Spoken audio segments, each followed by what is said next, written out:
Ever wondered what happened to Freenode, that legendary IRC network where open source communities used to hang out?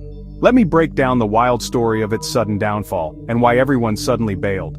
For decades, Freenode was the beating heart of real-time chat in the open source world. If you contributed to Linux, Python, or any number of major tech projects, odds are you hung out there. But in May 2021, everything changed, practically overnight. It all started a few years earlier in 2017. Crystal Dalskier, who was running Freenode at the time, quietly incorporated it as a company and sold it to Andrew Lee. Now, Andrew Lee isn't just another tech guy, he's also known as the Crown Prince of Korea. But back then, everyone was reassured. This was just for a conference, and nothing about how Freenode was run would change. Or so they thought. Fast forward to May 2021. Suddenly, Andrew Lee decided that owning Freenode's domains meant he should be running the show. He appointed his own people to take over the network infrastructure without talking to the long-serving staff. The team that actually kept Freenode alive was blindsided. They felt this was a hostile takeover. So what did they do? Nearly the entire core team, at least 14 people, walked out in protest. This wasn't just office drama, the impact was immediate and massive.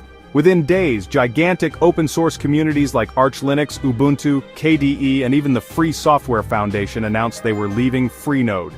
Their destination? Libera Chat, a brand new IRC network built by the very folks who had just left. It was like the entire neighborhood packing up and moving down the street overnight. By August 2021, over 1,000 projects had ditched Freenode. User numbers on Freenode dropped by tens of thousands.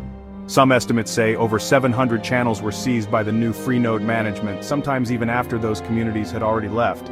So, why the mass exodus? It was about trust and a sense of ownership. Freenode's staff and the wider community felt that Andrew Lee's move broke the social contract that kept this volunteer-driven network running. It wasn't just about who owned the servers or the domains, it was about who the community trusted to steer the ship. Today, Libera Chat is thriving. Most of the old Freenode crowd is there, and the culture that made Freenode special lives on.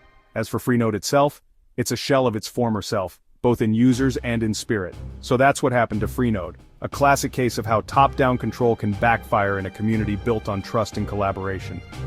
If you want to chat with open source folks now, you'll probably find them on Libera Chat.